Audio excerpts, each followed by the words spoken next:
আজকে আমি সব রকম সবজি দিয়ে একটা রেসিপি বানিয়ে দেখাবো। আওয়াজটা শুনতে পাচ্ছেন কতটা ক্রিস্পি হয়েছে এই রেসিপিটা, তাই না? আজকে আমি ক্রিস্পি ভেজিটেবল বানিয়ে দেখাবো। এটাকে ক্রিস্পি ভেজিটেবলও বলতে পারেন কিংবা ভেজিটেবল চিপসও বলতে পারেন। নমস্কার, কেমন আছেন সবাই? আমি জলিস কিচেন অ্যান্ড স্ট্রিট ফুডে আপনাদেরকে স্বাগত জানাই। এই রেসিপিটি বানাবার জন্য আমার লাগবে ফুলকপি পাতলা পাতলা লম্বা লম্বা করে কাটা, আর গাজর, বিনস, বেগুন আর আলু। আমার কাছে এই কটাই ভেজিটেবল ছিল। আপনাদের পছন্দর মতো যা যা ভেজিটেবল আপনাদের কাছে থাকবে আপনারা সেটা দিয়েই এটা বানাতে পারেন। আপনারা এর মধ্যে করলা, মূলো, কুমড়ো এই সব ভেজিটেবলও দিতে পারেন। চলুন, এইগুলো সব কাটা হয়ে গেছে। এছাড়া আমার লাগবে 1 ইঞ্চি আদা আর 2টো কাঁচা লঙ্কা। এরপরে আমি সব ভেজিটেবলগুলো জল দিয়ে ভালো করে ধুয়ে নেব, যাতে ওদের গায়ে কোনো মাটি না লেগে থাকে। দেখুন, আমি এখানে জল দিয়ে ভালো করে সবজিগুলো ধুয়ে নিচ্ছি। সবজিগুলো ধুয়ে নেবার পরে আমি একটা ছাঁকনিতে এই সবজিগুলোকে 10 মিনিটের জন্য রেখে দেব, যাতে সবজিগুলো সব জল ঝরে যায় আর সবজিগুলো একটু শুকনো হয়ে যায়। কেন, জল থাকলে এই ক্রিস্পি ভেজিটেবল ভালো হবে না। তারপরে আমি ছাঁকনি থেকে একটা বাটিতে সবজিগুলো সব নিয়ে নিচ্ছি।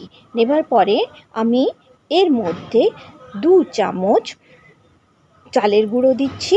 তারপরে আমি এর মধ্যে 2 চামচ কর্নফ্লোর পাউডার দিচ্ছি। তার সাথে আমি এর মধ্যে 1 চামচ বেসন দিচ্ছি। দেবার পরে আমি এটাকে ভালোভাবে একসাথে মিশিয়ে নিচ্ছি। দেখুন, আমি যেভাবে মেশাচ্ছি ঠিক আপনারা এইভাবেই মেশাবেন, কিংবা একটা চামচের সাথে এগুলোকে ভালোভাবে মিশিয়ে নেবেন। মেশাবার পরে আমি এর মধ্যে আদা কাঁচা লঙ্কা থেতো করে দিয়ে দিচ্ছি। আপনারা এটা বেটেও দিতে পারেন, বাটার সময় খুব কম জলের ব্যবহার করবেন। তারপরে এর মধ্যে আমি 1 চামচ হলুদ দিচ্ছি, 1 চামচ লঙ্কার গুঁড়ো দিচ্ছি, আর 1 চামচ জিরে গুঁড়ো দিচ্ছি, আর পরিমাণ মতো নুন দিয়ে দিচ্ছি।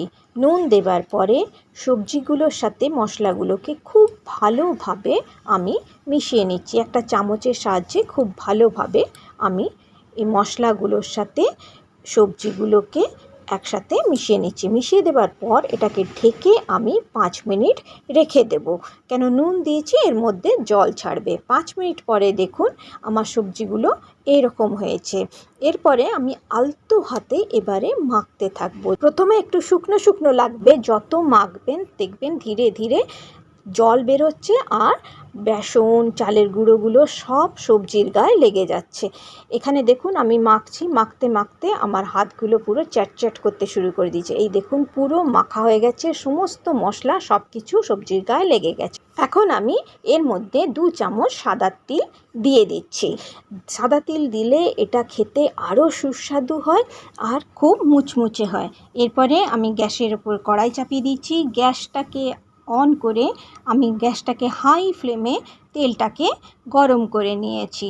গরম করার পরে আমি এক এক করে সবজিগুলোকে তেলের মধ্যে ছেড়ে দিচ্ছি। আমি কিন্তু গ্যাসের ফ্লেম হাইতেই রেখেছি। গ্যাসের ফ্লেম ভুলেও আপনারা মিডিয়ামে করবেন না। মিডিয়ামে করলেই এই সবজিগুলো থেকে জল ছাড়তে শুরু করবে আর মুচমুচে হবে না।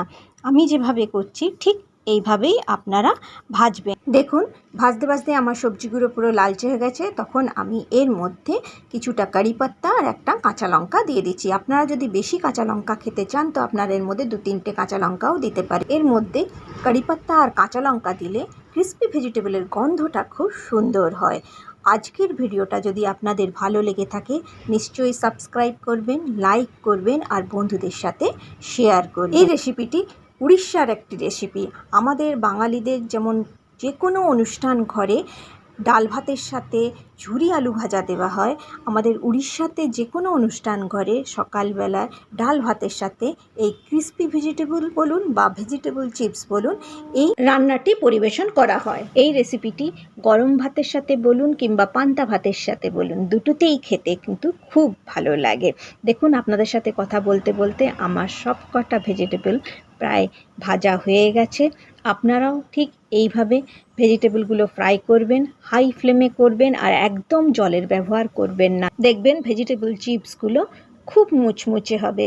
এটা ছোট থেকে বড় সবাই খেতে খুব ভালোবাসে। আপনারা নিশ্চয়ই ঘরে বানাবেন, বানিয়ে আমাকে কমেন্ট করে নিশ্চয়ই জানাবেন। আপনারা সবাই কোন স্টেট থেকে এই ভিডিওটি দেখছেন আমাকে নিশ্চয়ই কমেন্ট করে জানাবেন।